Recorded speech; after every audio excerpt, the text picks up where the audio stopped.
देख रहे हैं लाइव 7। नमस्कार, लाइव 7 विशेष में आपका स्वागत है। मैं हूं ज्ञान रंजन। दोस्तों, विशेष में आज हम चर्चा करेंगे हेमंत की उम्र पर सियासी संग्राम। दोस्तों, हुआ ऐसा है कि 2019 के विधानसभा चुनाव में हेमंत सोरेन ने जो एफिडेविट दायर किया था उसमें उन्होंने बताया था कि उनकी उम्र 42 वर्ष की है, और इसके बाद अभी 2024 का जो उन्होंने नामांकन किया है उसमें अपनी उम्र 49 वर्ष बताई है।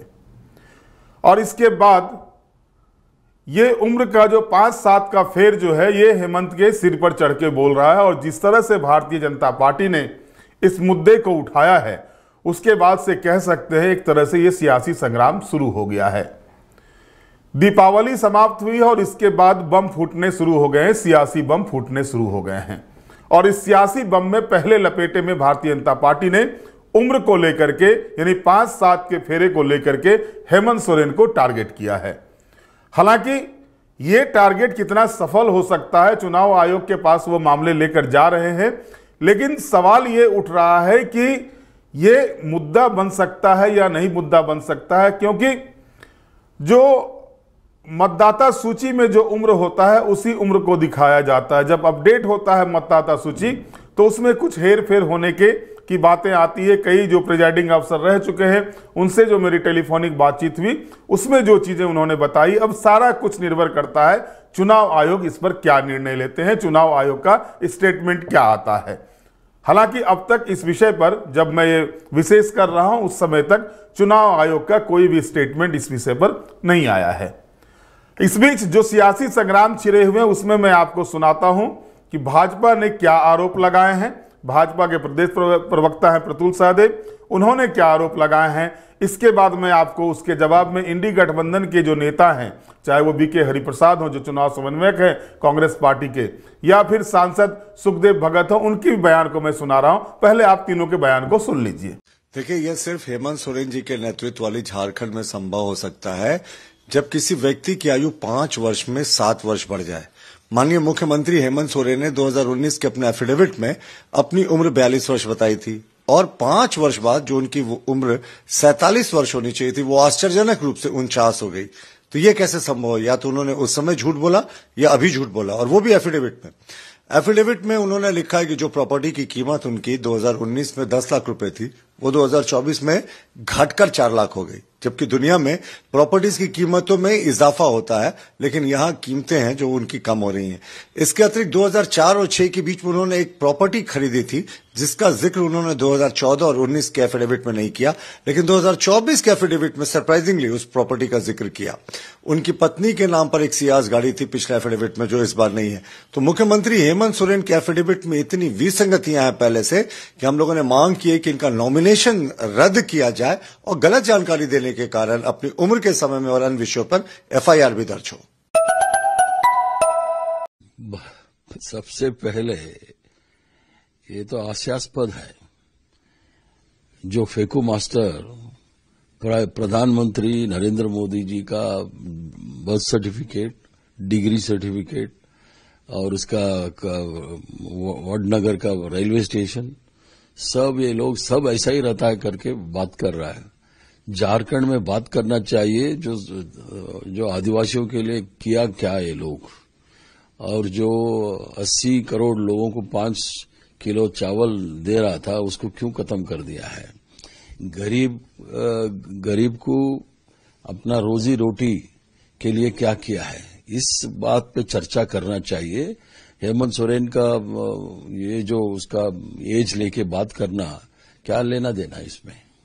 कल प्रधानमंत्री ने कहा 1 नेशन 1 इलेक्शन।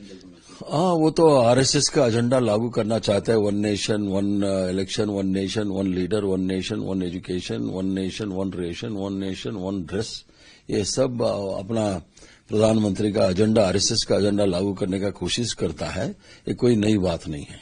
देखिए, मैं जरूर कहना चाहूंगा प्रधानमंत्री जी या पूरे भारतीय जनता पार्टी, आरएसएस के लोग वो एक नैरेटिव हमेशा सेट करना चाहते हैं। वो कहीं न कहीं फेनेटिज्म, उनका नैरेटिव जो सेट करते हैं वो फेनेटिज्म रहता है, धर्मांतर रहती है। हमारी सरकार, इंडिया गठबंधन की सरकार झारखंड के परिप्रेक्ष्य में आपने देखा होगा जनता से जुड़े हुए मुद्दे हमारे हैं। अगर हम अपने बेटियों की बात करें तो सावित्रीबाई फुले योजना उनके लिए हमने लाया है। अपनी बहनों की अगर बात करें तो मैया योजना हमने लाया है। इन्होंने प्रधानमंत्री आवास योजना के पैसे इन्होंने बंद कर दिए, हमने अबू आवास लाए हैं। पूरे देश में झारखंड एक पहला राज्य है जो सर्जन पेंशन में 50 इयर्स में भी हम पेंशन दे रहे हैं। तो हमारे मुद्दे जनता से जुड़े हुए मुद्दे हैं। 2 लाख कृषकों का हमने 2 लाख रुपए तक हमने कृषि लोन माफ किया। तो हमारे जो मुद्दे हैं जनता से जुड़े हुए मुद्दे हैं, उनके जो मुद्दे हैं, उनके जो कैंपेन वो करते हैं, वो कहीं न कहीं एक धार्मिक रूप से गोलबंद करने का प्रयास करते हैं। लेकिन झारखंड के लोग जानते हैं, पूरे देश के लोग जानते हैं। और विशेषकर मैं कहना चाहूंगा, जब से राहुल गांधी जी ने वो भारत जोड़ो यात्रा के माध्यम से उन्होंने जो चीजें प्रस्तुत की है संविधान बचाओ के माध्यम से, तो ये लोग इसको एहसास कर रहे हैं कि कहीं न कहीं अगर हमें देश को बचा। तो अभी आपने सुना किस तरह से जो है सो भारतीय जनता पार्टी के नेता ने कहा 5-7 किसी का जो है सो 5 वर्षों के भीतर में 7 वर्ष एज बढ़ सकता है। और लगातार कई आरोप लगाए, खनन घोटाले हैं, ये घोटाले हैं, तब मुख्यमंत्री उम्र घोटाला भी कर रहे हैं। वहीं बीके हरिप्रसाद जो कांग्रेस पार्टी के समन्वयक हैं, उन्होंने जो कहा वो भी आपने सुना। सांसद सुखदेव भगत ने जो कहा वो भी आपने सुना।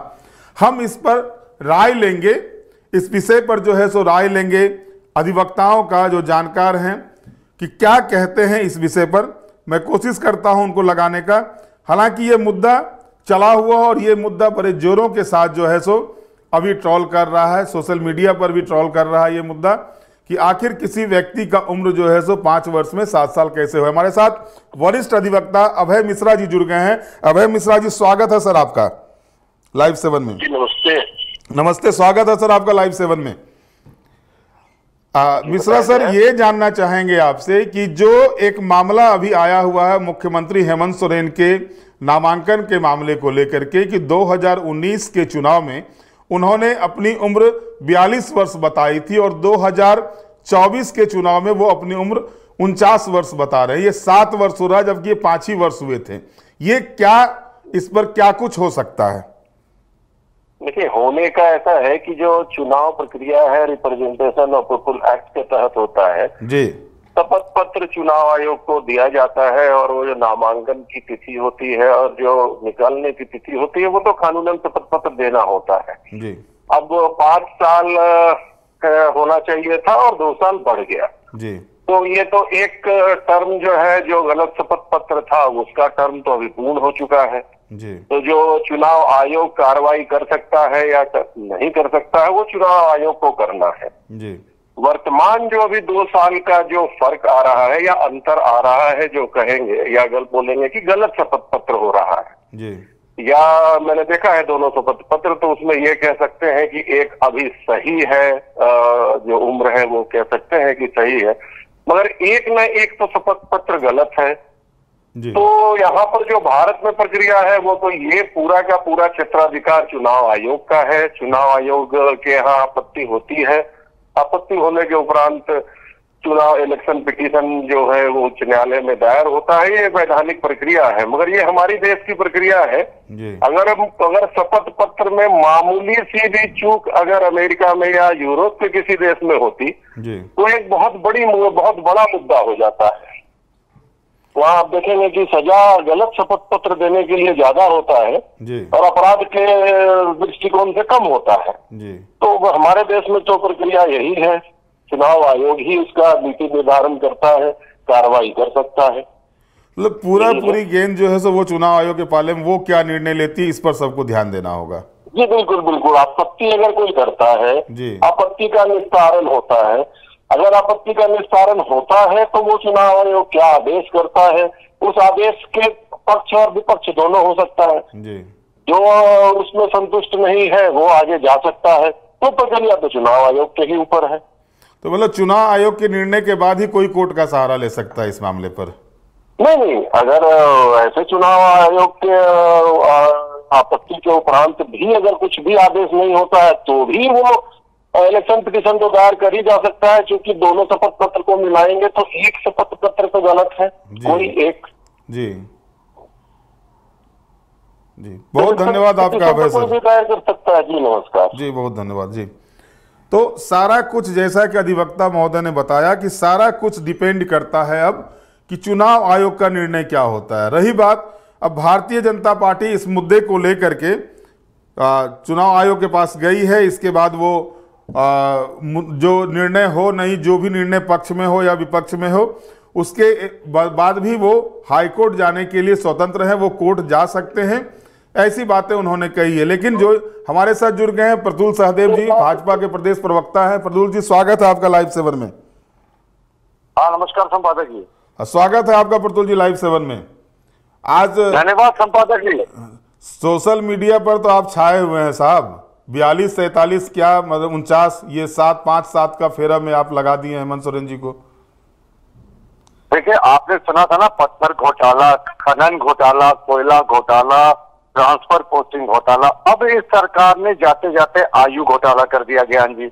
अब आप बताएं, माननीय मुख्यमंत्री जी ने 2019 को नॉमिनेशन के दौरान जो शपथ पत्र दिया था, उसमें अपनी आयु 42 वर्ष बताई थी और 5 वर्ष बीतने के बाद 2024 में जो शपथ पत्र दे रहे हैं उसमें उनकी आयु 49 हो गई, यानी 7 वर्ष बढ़ गई। मुख्यमंत्री जी हमारे महामानव है क्या, या आइंस्टाइन की थ्योरी ऑफ रिलेटिविटी को भी गलत प्रूव कर देंगे? तो ये क्या है, ये समझ से परे है। 5 वर्षों में किसी व्यक्ति की आयु कैसे बढ़ सकती है 7 वर्ष ज्ञान जी? और दूसरी बात, अगर इन्होंने शपथ पत्र में गलत दिया था अपनी जानकारी, इनका नॉमिनेशन रद्द करना चाहिए। हमने रिटर्निंग अफसर से, चुनाव आयोग से मांग की है, और दूसरा FIR भी दर्ज करना चाहिए। साहब, इन्होंने झूठा एफिडेविट किया है जी।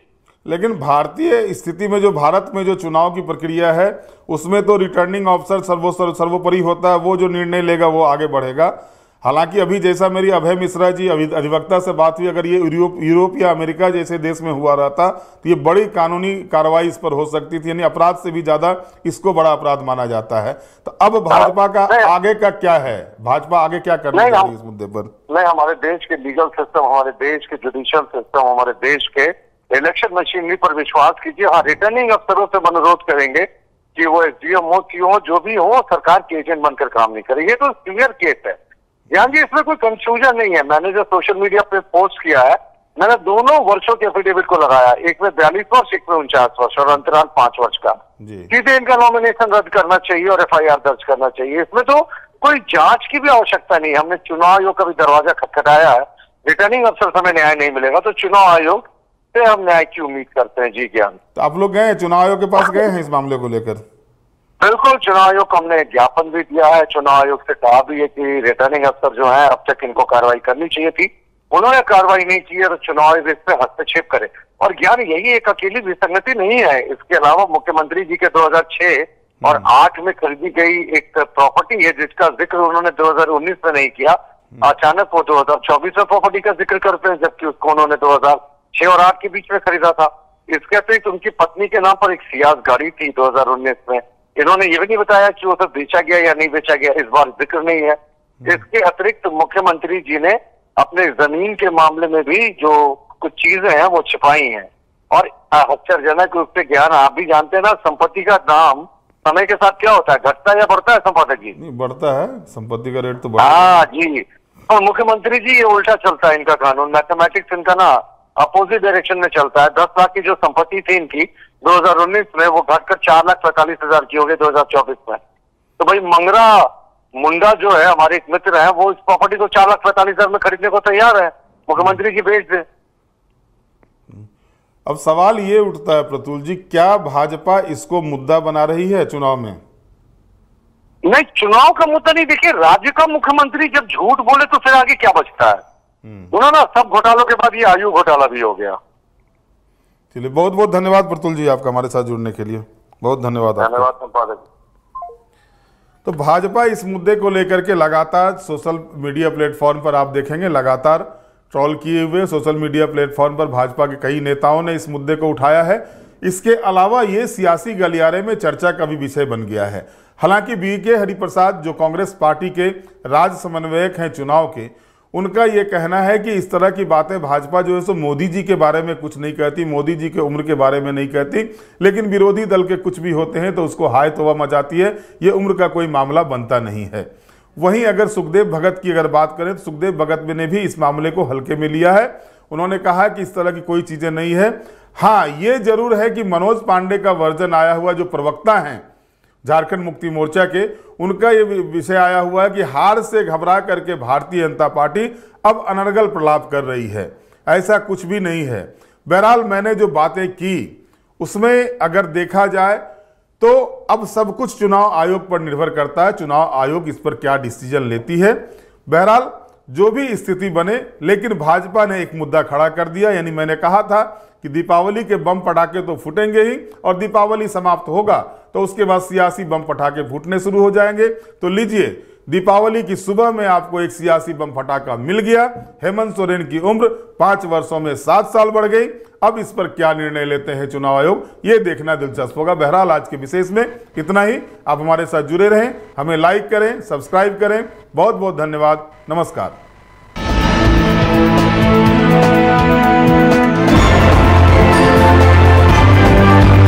आप देख रहे हैं लाइव 7।